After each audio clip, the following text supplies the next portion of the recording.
एक माँ अपने पति के साथ एक घर में रहती थी। उसके दो छोटे छोटे बच्चे थे। हाँ, उसका पति डाक खाने में काम करता था, मगर एक हादसे में उसकी मौत हो गई। अब बेचारी माँ ने बड़ी मुश्किल के साथ दोनों बच्चों को पाला, पढ़ाया भी, यहाँ तक कि दूसरों के घर में जाकर झाड़ू बर्तन भी किया। मगर बच्चे बचपन में तो माँ के बड़े करीब थे। कोई कहता था ये मेरी माँ है, कोई कहता था ये मेरी माँ है। माँ भी खुश थी, बच्चे भी खुश थे। अचानक दोनों की ज़िंदगी एक अलग मोड़ पे आ गई। दोनों बड़े हो गए, जवान हो गए। अब इनकी डोर माँ के हाथ से छूटने लगी। अब ये अपना सर माँ के आंचल से आहिस्ता आहिस्ता हटाने लगे, अपनी ही दुनिया में मसरूफ़ होने लगे। कभी आकर माँ के पास 2 मिनट बैठकर बात भी नहीं करते थे। बेचारी माँ सुबह से लेकर शाम तक इसी आसे में बैठती थी कि मेरे बेटे अभी काम से आएंगे और अभी मेरे पास बैठ के मुझसे कुछ बातें करेंगे। क्योंकि अब माँ भी बूढ़ी हो चुकी है, ना तो उसके पास उसका पति है और बच्चे हैं तो उसकी तरफ नज़र भर के देखने को भी तैयार नहीं है। क्यों ऐसा क्यों है? क्योंकि वही माँ है ना जिसने बड़ी मुश्किल के साथ पिता ना होने के बाद भी तुमको पिता की कमी कभी महसूस नहीं होने दी। मगर कोई बात नहीं, ये दुनिया है, दुनिया में यही होता है और ये होता चला आया है। ये रीत कभी बदलेगी नहीं। और जो चाहता है कि हाँ, मैं अपनी माँ के लिए, दुनिया के लिए सारी खुशियाँ ला सकता हूँ, सब कुछ अपनी माँ के लिए कर सकता हूँ, वही इंसान जब बड़ा हो जाता है तो अपनी माँ ही को क्यों भूल जाता है?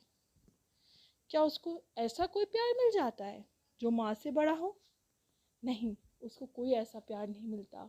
उसको बस दुनिया की चकाचौंधी मिलती है। यही हाल भोलू के साथ था। जो भोलू माँ से बहुत प्यार करता था, जो सोहन माँ से बहुत प्यार करता था। भोलू छोटे भाई का नाम था, सोहन बड़े भाई का नाम था। दोनों माँ से इतनी मोहब्बत करते थे कि माँ के आंचल में ही आकर उनको सुकून मिलता था। आज वही बच्चे माँ के करीब आने से घबराते हैं। क्यों? क्या माँ अब उनसे मोहब्बत नहीं करती? बिल्कुल, माँ उनसे बेहद मोहब्बत करती है। ऐसा नहीं है, क्योंकि माँ की मोहब्बत वक्त के साथ कम नहीं हो जाती है। माँ की मोहब्बत आगे बढ़ा करती है और वक्त बेवक्त के लिए नहीं होती है माँ की मोहब्बत। माँ की मोहब्बत, ऊपर वाला कहता है कि जब माँ होती है तो ऐसा महसूस करो जैसे तुम्हारे पास भगवान है। बेशक माँ भगवान का रूप होती है, मगर इन बच्चों ने माँ की कदर नहीं की, अपनी अपनी ज़िंदगी में मसरूफ़ हो गए। कोई किसी ने यहाँ तक कि इतना भी नहीं बताया कि माँ मैंने शादी कर ली है। दोनों बच्चों ने अलग अलग होकर शादी कर ली, अलग अलग घर ले लिए और बेचारी माँ को अकेला छोड़ दिया। कभी कभार माँ से मिलने चले आते थे। अब बेचारी बूढ़ी माँ क्या करे? उसने एक दिन सोहन और भोलू को अपने पास बुलाया, कहा बेटा मैं तुमसे कुछ बातें करना चाहती हूँ। बच्चे न जाने क्या सोचकर माँ के पास आ गए। माँ ने कहा बेटा अब मेरी आंखों से ठीक से दिखाई भी नहीं देता। तुम लोग महीने के 2-2 हज़ार रुपये देकर चले जाते हो। बेटा इन पैसों को मैं लेकर क्या करूँगी? मैं क्या करूँगी इन पैसों के लेकर? बेटा मुझे पैसे नहीं चाहिए, मुझे तुम्हारी मोहब्बत चाहिए। मगर कभी बच्चे ने एक भाई का मुंह देखा, दूसरे ने एक भाई का मुंह देखा। उसने कहा हाँ हाँ माँ, क्यों नहीं, ये सोहन है ना, सोहन बड़े भाई है ना, वो आपको अपने साथ ले जाएंगे। सोहन ने कहा नहीं नहीं नहीं, मैं तो ऑफिस के कामों में बिजी रहता हूँ, मेरी पत्नी की तबीयत भी ठीक नहीं रहती है, माँ का ख्याल कौन रखेगा? भोलू ने कहा मेरी तो अभी अभी शादी हुई है, मेरे तो ऐश हैं, मैं माँ को लेकर कहाँ जाऊँगा? मेरी बीवी को होटल के खाना खाने की आदत है, मैं रोज़ माँ को होटल लेकर कहाँ जाऊँगा?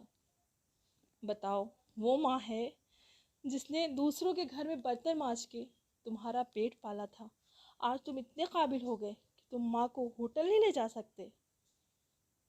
मगर उस बात पे बहस नहीं करनी है। बहस इतनी ही सी है कि उन दोनों भाई ने कहा ठीक है माँ, आपके लिए एक बहुत अच्छा घर है जहाँ आपको अकेलापन भी महसूस नहीं होगा और जहाँ आपको खुशी भी मिलेगी। एक माँ ने दोनों बच्चों का चेहरा देखा और मुस्कुरा कर कहा, बेटा क्या उस घर में तुम भी रहोगे? उन्होंने कहा, नहीं हम नहीं रहेंगे, मगर आपको खुशी मिलेगी। माँ बेचारी क्या करे, मजबूर, जिसकी आंखें भी ठीक से काम नहीं कर रही हैं, धुंधली धुंधली दुनिया दिख रही है। उन्होंने कहा, हाँ ठीक है बेटा। यही हाँ भी नहीं भरा था ठीक से कि बच्चों ने एक बैग में माँ का सामान पैक किया और अपने साथ गाड़ी में बिठा कर ले जाने लगे। माँ ने पूछा, कहाँ ले जा रहे हो? तुम्हारे घर का रास्ता तो इधर है। सोहन, तुम्हारे भी घर का रास्ता इधर है, तुम दोनों मुझे कहाँ ले जा रहे हो? यहाँ तक कि एक ऐसी जगह आई जहाँ सोहन ने गाड़ी रोकी, माँ उतरी, भोलू ने बैग पकड़ा और उसको वहाँ से अंदर लेके चले। वो आपको पता है जगह कौन सी थी? वो जगह वृद्धाश्रम थी, जहाँ वो लोग रहते थे जिनके पति नहीं थे, जिनके बच्चे नहीं थे। वो लोग अपनी ज़िंदगी गुजारा करते थे। आज वो माँ कलेजे पे हाथ रख कर बैठ गई। क्या मैंने पालने में, मैंने परवरिश करने में कौन सी ऐसी कमी की थी भगवान कि मेरे बच्चे मुझे वृद्धाश्रम ला के छोड़ गए? बेटे होने के बाद भी मैं आज बे औलाद हो गई। आज मेरी ज़िंदगी क्या यहाँ पे गुजरेगी? बच्चे वहाँ छोड़कर माँ को उस जगह से वापस अपने अपने घर को आ गए। बेचारी माँ विद्या आश्रम में न जाने किस तरीके से अपनी ज़िंदगी गुजार रही थी कि अचानक से एक दिन विद्या आश्रम के मैनेजर ने सोहन को फ़ोन किया कि तुम आ जाओ, तुम्हारी माँ की तबीयत अधिक ख़राब है। मगर वो बच्चे माँ को देखने वहाँ नहीं गए। बताओ, जो माँ जिसने पैदा किया, जिसने अपने जिस्म का एक नहीं न जाने कितना अंश दे दिया उनको, उस माँ को बच्चे ये देखने नहीं आए। वो माँ जो हल्की सी खांसी जुकाम होने पर, हल्की सी सर्दी होने पर रात भर जगती थी, उस माँ का आंचल इन्होंने इस तरीके से छोड़ दिया।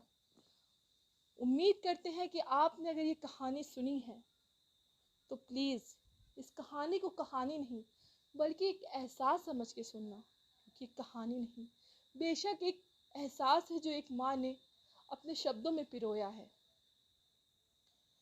मिलते हैं एक और कहानी के साथ और उम्मीद करते हैं कि आप सब अपने माता पिता का जितना हो सके ज़्यादा से ज़्यादा ख्याल रखें, क्योंकि माँ है तो हम हैं, हम नहीं है तो माँ नहीं है तो हम कुछ नहीं है, कुछ भी नहीं है, सच में।